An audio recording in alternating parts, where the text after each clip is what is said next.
Welcome to Moonbeaming, a podcast about lunar living, magic, creativity, tarot, and more. I'm your host, Sarah Faith Gottesdiener, and I'm so honored and excited to be here with you today.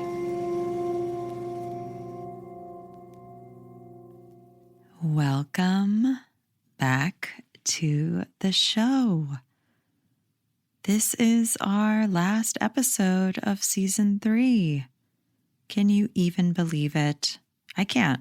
I cannot believe it. Time is flying. Thank you for being here. Thank you for writing a wonderful review. Thank you for sharing with friends and on social media. Thank you for supporting this podcast on Patreon. Patrons, we truly would not be able to do this without you, so thank you. I've shared this before, and I'll share it again because I know that there's always someone who needs to hear this kind of share. When I began this podcast, I had no idea why, other than my intuition telling me to. That was it. I didn't have an end goal. I wasn't trying to monetize it. I don't know. It's just my intuition kept wanting me to create this. And often, gentle listener, in life, we need to know our whys. We need to know why we're doing something. I believe that needing to know our whys is really important, whether it's in our vocation or our dating life or our business or whatever, any other important decision we are making for sure. Because I didn't have many concrete reasons to start this project, I held off. I held off for about half a year. But the intuitive call didn't go away, as always. That call is coming from inside the house. And if I've learned anything about my intuition, it's to follow it. To follow it without always needing to know why. A lot of the moves I've made in my life, a lot of the really important moves, I didn't have a super clear why. Only a strong intuitive pull. And what that does is that sometimes it can make us look odd to people in our lives or to the rest of the world, and sometimes even to ourselves. So we don't do it. Or maybe we begin only to stop when we don't see results immediately or in a month, or it feels too hard, or we're bad at it, or we're embarrassed by ourselves. Like, raise his hand, I get it. But often it isn't until we've kept going, until we've experienced a bunch of the hard stuff or the embarrassing stuff.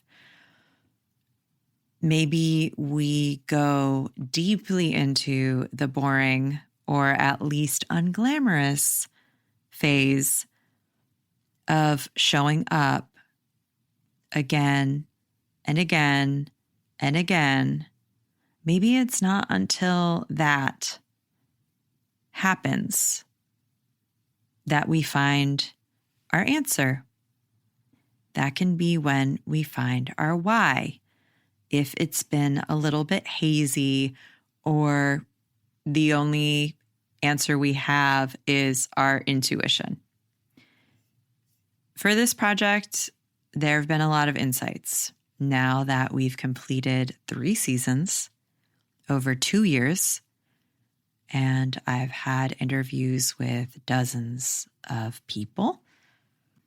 and have made something like 56 full-length, carefully thought out, researched, and prepared for episodes, and created dozens or more than dozens. I don't know how many. I didn't count, okay? I don't love counting, but created a lot of more impromptu channeled mini-sodes. One of those whys are that there are a lot of folks out there who want to hear about these topics, about living creatively and spiritually, about living in an authentic, heart-centered way. You care about integrity and you care about going deep. As of this recording, we are at just about 500,000 downloads, which blows my mind. 500,000 downloads and many, many, many more listens and streams is mind-blowing and mind-bending. So thank you. Thank you for being here. It's really been an honor. I don't take your attention or support lightly.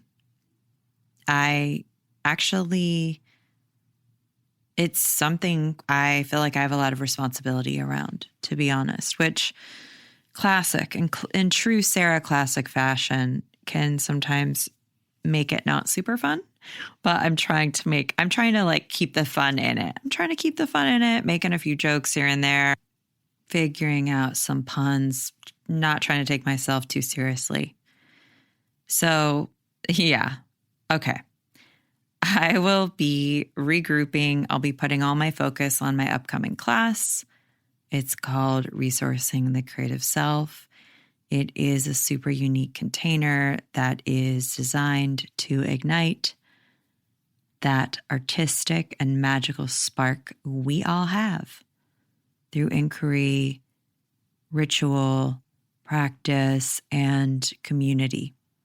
Basically, it's for you if you are ready to kickstart your creative libido and if you're ready to step into your next iteration by way of creativity and magic. It's for anyone who wants to make change in your life, name who you are becoming, and figure out what you can do creatively in order to get there. It's going to be amazing. I cannot wait. All the info is in the show notes. You can also subscribe to our newsletter for more. I need to also share here now for my fellow creatives, my fellow business owners, my fellow humans functioning in late stage capitalism. While a pandemic is going on, yeah, it's not over. We're all still in a pandemic. I want to normalize rest. I want to normalize taking breaks.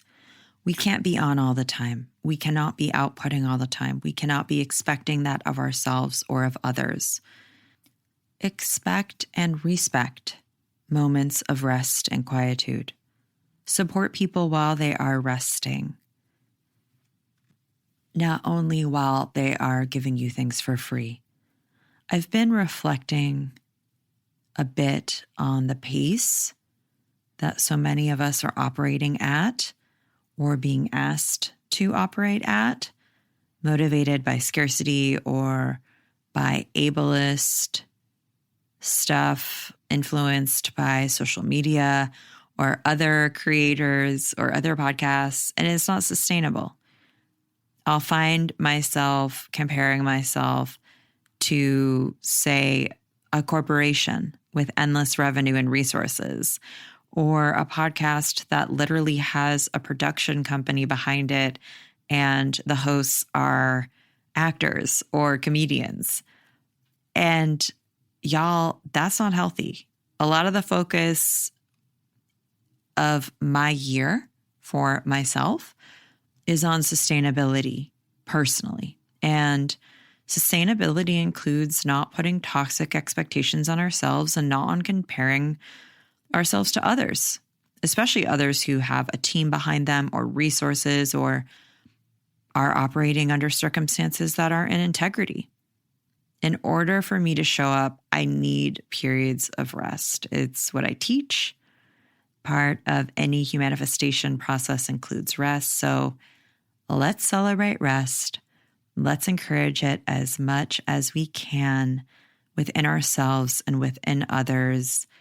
Patrons, you will be getting another episode later this month, and I'll continue to drop monthly secret episodes for you while the show is on hiatus, along with the monthly spreads and guides you've been receiving all along.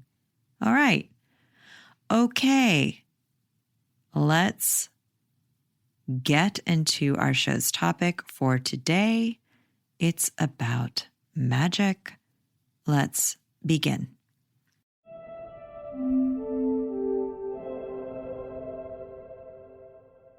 I wanted to continue my end of season episode tradition with an episode on magic. At the end of season 1, I did an episode on magic called Magic as Life Design. I encourage you to listen to that if you have not already. At the end of season 2, I did an episode on money magic called, shockingly enough, Money Magic. I know, aren't I the best at titling things? I'm so clever. Anyway, this episode is about when to do magic, how to know what spells to cast, and really spell work in uncertain times. Even if you don't consider yourself a witch, even if you don't cast spells, I think this will be a useful episode for you in terms of making decisions, assessing your bandwidth, and moving forward with your overall spiritual practices. What made me want to discuss this episode is that in my own process with magic, in my own personal life, I used to cast spells pretty regularly for years. And the way that I teach it in my Moonbeaming class that some of you have taken, the way that I outline in my book, and it worked beautifully. Then 2020 happened. Yes, it sure did. So at the start of the year, I checked in with my guides. I do a check-in kind of to get the temperature, so to speak, with my personal life and with the temperature of the greater world around me. And I got a couple pieces of clear information. The first was to not cast spells in the way I've been doing it. Like, don't really do a lot of spell work. The other was don't make a lot of plans. That felt mysterious and a little bit surprising in January 2020, which it was going to be my year. Anyone else? Anyone? You're like, this is my year. This is it. No, really, this year. It's my year, 2020, baby, all the way. Anyone? Maybe just me. First, I thought that those messages came through because I was getting hexed. I was being hexed. Yes, it happens. Yes, it happens more often than people admit. Yes, I am experienced, and so I know what to do. And so the beginning of my year was spent dealing with that and doing protection magic, doing a lot of energy clearing, as well as dealing with one of the harder professional things I'd ever dealt with, which of course was linked to the hexer. Is that what we're calling people who hex? And what was going on with that? I'm fine, of course. That experience ended up teaching me lessons that I will take to my grave, but it was a drain. It was a drain while it was happening. That is what hexes are intended to be. Good job. Good job, hexer. What I'll say about that is trust your gut around people, my friends. Never go into any collaboration without a clear contract that keeps you and your intellectual property completely protected, even with people you think are your friends, especially with people who you think are your friends. Moving right along, by April 2020, I understand the full meaning behind those messages at the top of the year. What does all of that have to do with magic and spellcasting? Well, I don't know about you, but for me, the pandemic was a sliver of uncertainty I had not experienced in my life. I've experienced tower moments in my life. I've had multiple near-death experiences. I've broken up with old school definitions of success. I live with a chronic illness that's fundamentally shifted my relationship to death and dying. So in some ways I've been prepared, but come on, like, can you really prepare for 2020? You know, it's a lot. And in uncertain times, what happens is that our sphere of influence changes, or at least what we think and believe does. And that, of course, affects our magic. A lot of the time, the spells we decide to enact are in direct conversation with where we're at in the present moment. We don't have a lover, so we want to cast a spell for a lover. We want a better job than the one that we have, or a better living situation than the one that we're in, or better health, and on and on and on. That's also why I suggest you listen to that episode, Magic is Life Design, because I go a bit more into the fundamentals around crafting a magical practice that isn't so much beginning from a reactionary place, but focuses on the bigger picture as well as transformation from the inside out. So you can re-listen or listen to that episode. Often, when we find ourselves in incredibly uncertain times, the kinds of magic we tend to want to do is in direct correlation to what is going on. So it might not be coming from a grounded place. Reactionary magic, in my humble opinion, isn't the best place to invest our energy in because, like reactionary behavior, we are not in our full power. We aren't aligned with a bigger picture. Our scope has become, our vision has become narrowed. We're perhaps clamoring for some sense of control or security. We could be operating from our most insecure places or from trauma responses that have been dredged up.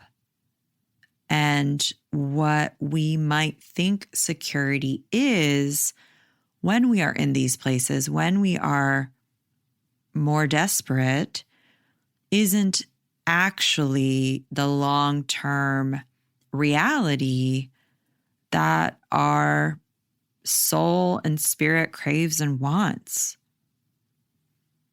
Think about an example or two from your life. Have you ever made a decision from desperation? Have you ever settled because you thought it was the best you could do at the time, or it was something different from where you were, so that felt better? How did that work out? Chances are it didn't work out for a long time, or if you were in it for a long time, you weren't totally satisfied.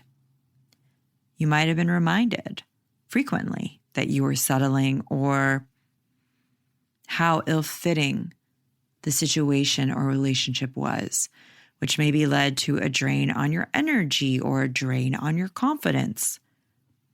That's not the best use of your magic or of the energy it takes to cast a spell. Sometimes it ends up eroding it. You end up not trusting yourself or not trusting your magic.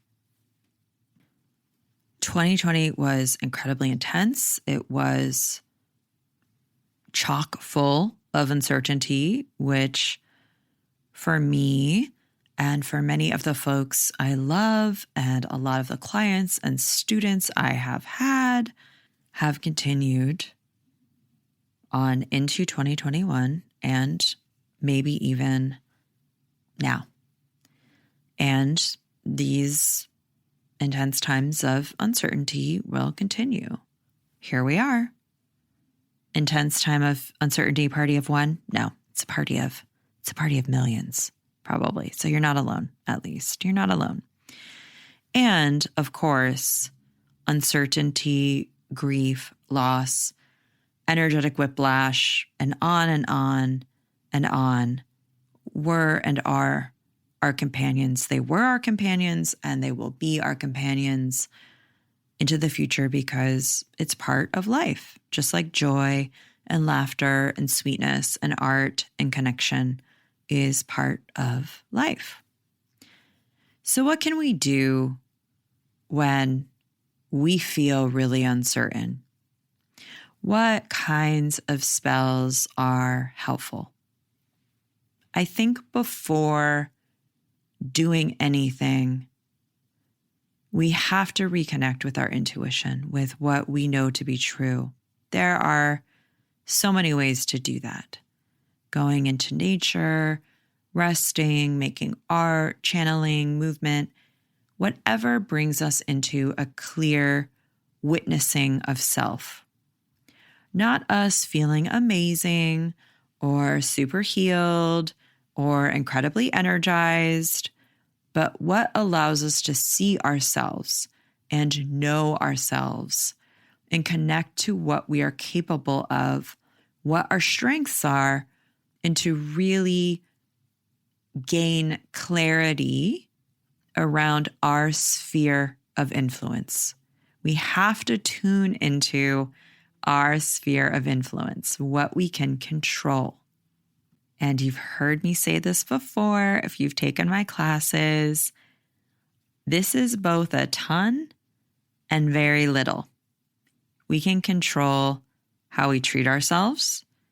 We can control our breath, what we communicate, how we communicate, certain actions, certain boundaries, practices.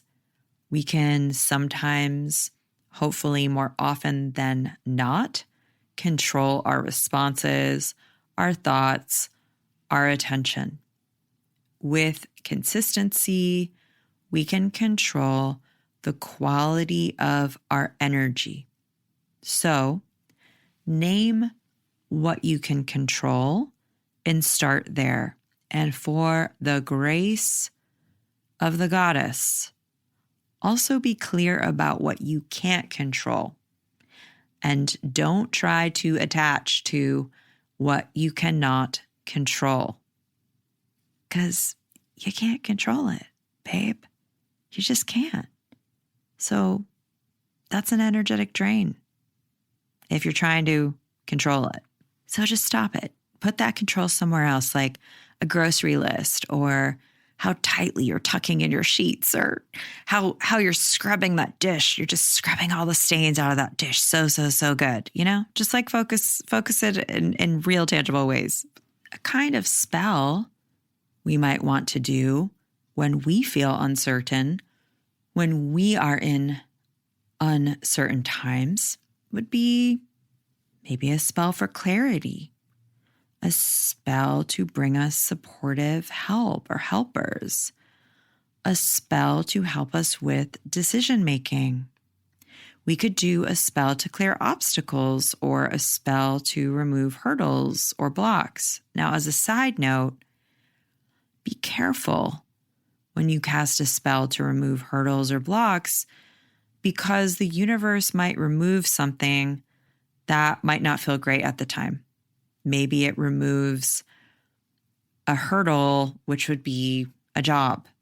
I'm not saying this to scare anyone, but if we're going to be practicing responsible spell casting, we've got to be prepared for what might happen. Even if someone is intuitive or even psychic, they might not be ready to let go of situations that are less than ideal because maybe they've normalized to them or they feel safe. Even intuitives and psychics are conditioned by past traumas or low self-esteem. Or fun fact, like with anything, sometimes we can't see the forest for the proverbial trees in our own life. And I'll get more into spells and how they change our lives in a moment. Now, if we're going to, say, do a spell for more clarity, we also have to take actions around trying to gain more clarity. We could cut away distractions, do meditations with our future self. We could do some journaling. We can talk to guides or ancestors if it's in our practice, or you could pray if it's in your practice. Anything we do consistently to help us reconnect with clarity or self-trust, with what is most important. Energetically, you can clear out energy that feels murky or stagnant. I believe a daily energy practice is a must.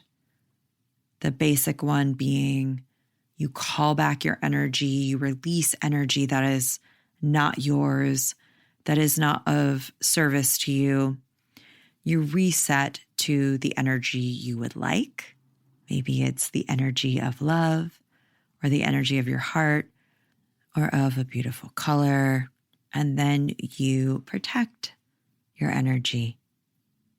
That simple practice, done consistently over time, will absolutely help you find more clarity. The other thing I have to bring up is, and you know this, but I'm going to bring it up anyway, spells are not a Band-Aid. They aren't a quick fix. We can't rely on them to do all the heavy lifting in our lives. If you're going to cast a spell, you have to be willing to also take action. Spells work really well at activating efforts we're already undertaking, with initiating new projects, phases, habits, and healing processes. And when we are in uncertain times, when we feel uncertain, when we feel disconnected to ourselves, it can be hard to stay centered. It can be hard to begin a habit. It can be difficult to stay on task when things are moving around us so quickly, when each week or even every day or maybe even every hour can feel unpredictable. And also when the overall energies are really up and down and feel uncontrollable or unpredictable. Witches, sensitives, creatives, intuitives can sort of be like cosmic weather people and can tend to pick up on greater energies or currents. A lot of feedback I have heard over the last few years is that a great deal of magicians and witches were simply staying put. They were not working magically, especially because a lot of the time when we undertake magical workings, they're more than just one time. They're part of a larger process we are doing.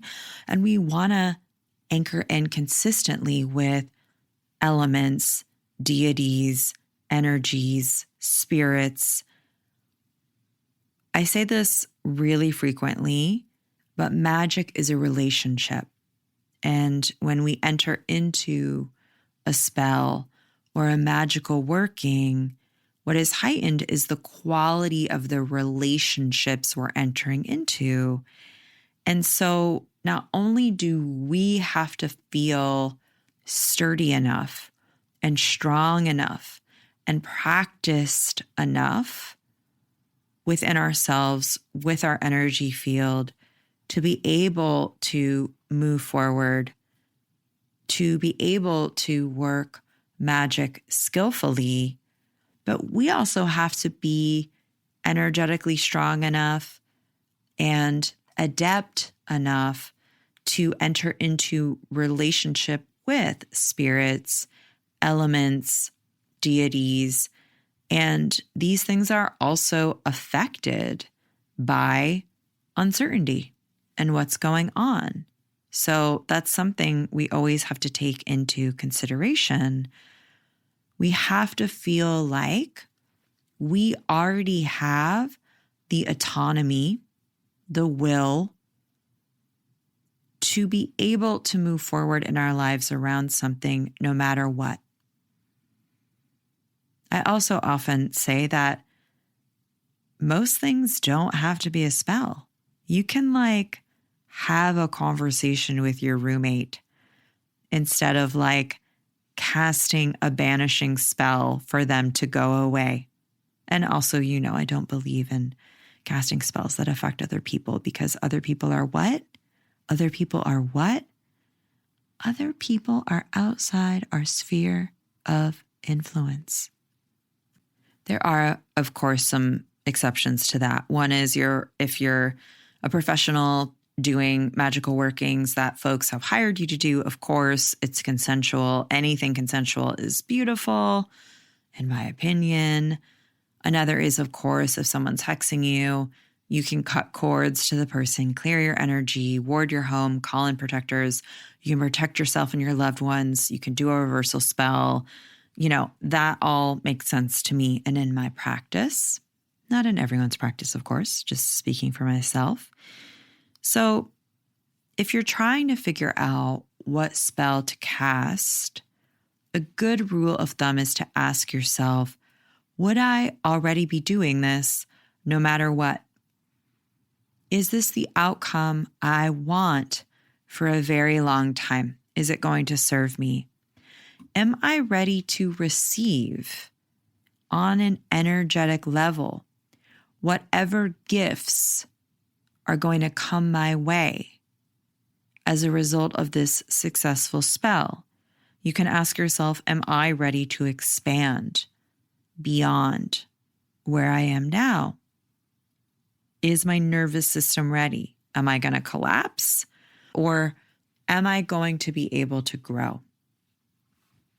Not casting large spells for periods of time totally makes sense to me. It's totally understandable. I also want to add that there are a lot of witches who don't cast spells at all. And if you're a witch who doesn't cast spells, that's totally fine. People have all different kinds of practices. Another piece I want to bring up here is that spells often set change into motion, like the wheel of fortune. Where we begin before we cast a spell is not where we end up. Spells create change. And what are humans notoriously not super great at? Dealing with change. Most importantly, dealing with change that feels like it's out of our human control. Fun fact, so much is out of our control. We've already been over this. Scrubbing the dishes really hard, in our control. Picking out a grocery list, kind of in our control, but it depends on what's in the store and what our budget is. There are some things that are in our control, some things that are not in our control. And if you're already in an uncertain time, if you are already in an unknown space and you feel not super aligned, you might not want to go even deeper down that rabbit hole of uncertainty and change. Personally, I've been in situations where I've felt as though I'm in a rock bottom. I've got nothing to lose, so bring it on, universe. Maybe you're there. Maybe you've experienced times like that before. Totally do whatever feels good. If you're there, if you feel fine with taking a ride on the change roller coaster, great. I don't want to tell you what to do, of course. But so many of us are at our bandwidth. We've been at our bandwidth.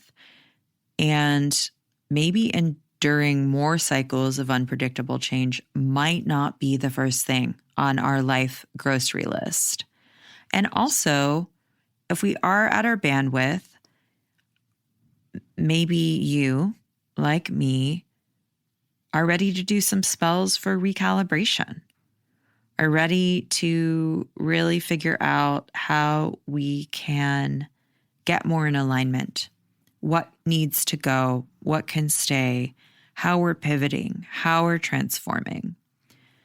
Spells can often have a domino effect where one thing leads to another and then another and then another. The ultimate outcome is often beautiful, but to get there, that process, it's filled with high highs and low lows. Again, like the wheel of fortune. There'll be lessons we'll have to learn. There'll be test after test after test. So many of those tests, so many of those lessons are healing. They feel prescribed directly for us. Thank you, universe. Thanks, universe. Can I have another? Thank you. So that's also something to attune to be aware of. If the lessons coming your way feel totally fitted to what you need to heal, what your insecurities might be, and what some of your wounds are, then congratulations. They're coming up because that's what you're ready to learn. And often, gentle listener, we can learn these lessons without doing any magic at all. We can learn them by paying attention, by investing in our healing, by trying different patterns, by leaning out past our comfort zone into our growth zones, where the wind feels riskier in a healthier way, and the winds feel more personal, more spiritual, and more soul-led.